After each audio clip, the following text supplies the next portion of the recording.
Why can so many students understand English but they can't speak? This is the problem most English learners face. You spend years studying English, but the moment you actually have to speak, you're like, "Hi, my name is Ilya, I'm 22 years old, and I memorized these two sentences, and I can't say anything else. Please don't ask me any other questions or I will die from embarrassment." Yeah, that is usually how it goes. So why does this happen to so many English learners and how can we fix it? Let's dive in and explore all the reasons behind that difficulty. Okay, the first reason is fear. Now, let's be honest. Speaking a foreign language can be super stressful, especially at the beginning. For example, I sometimes can barely speak my own language, so speaking a foreign language is a whole new level of difficulty. But when it comes to speaking English, there's actually nothing to be afraid of. In fact, it can be super fun and very exciting if you get rid of all that fear. But how can we actually do that? I would say that in order to get rid of all this fear, you have to change your mindset.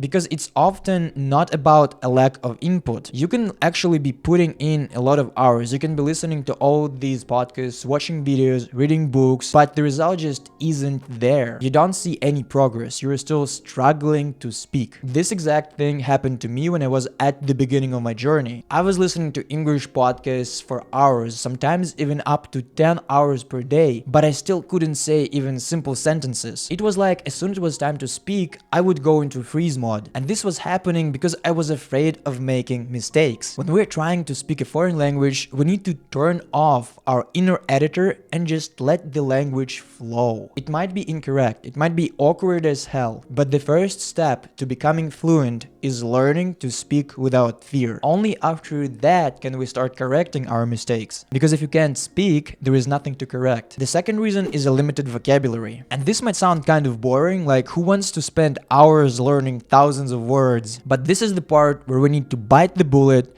learn the most essential words, and forget about it. I mean, not forget the words, but forget the pain we've gone through while learning them. The words themselves are actually very important. They will help you to feel more comfortable when speaking English. Now, I don't want to talk about this particular reason too much because it's just as simple as that. To be able to speak more fluently, you gotta expand your vocabulary so that you have more words to choose from. Reason number 3 is a lack of confidence. You can say that this reason is kind of the same as fear, but I decided to talk about it separately because I have a lot to say here. There were a number of times when I felt so insecure about my ability to speak English that I never wanted to try speaking again. I was so scared that everyone would judge me. My teacher would judge me, my classmates at university would judge me. I thought even God would look down on me and say, "Dude, this pronunciation is like really horrible." But the thing is that you have to learn to ignore this feeling of insecurity. As language learners, we need to shut down this voice of doubt and just keep going. We just gotta relax and be confident. For example, there is a very popular UFC fighter who possesses a lot of confidence. His name is Ilya. His native language is Spanish, I believe, but he speaks pretty decent English. If you look at this guy, right? He's an outstanding athlete.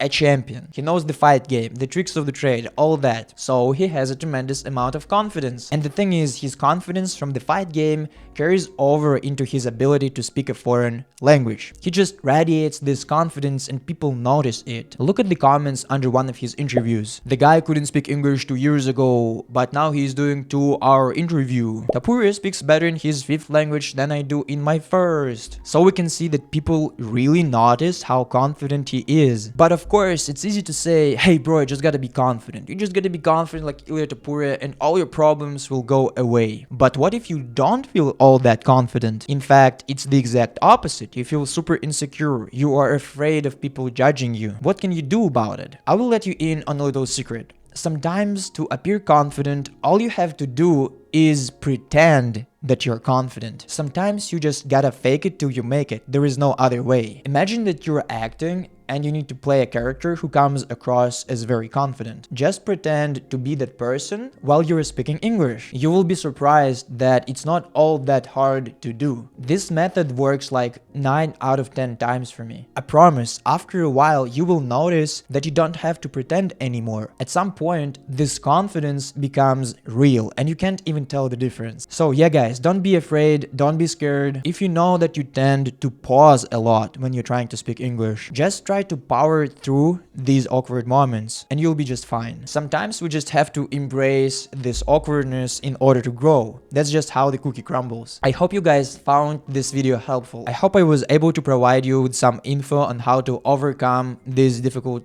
moments that we all face as language learners. Let me know your opinions in the comments below. What do you think about this whole subject? I'm very interested in your point of view. Thank you very much for watching, and I will see you in the next one.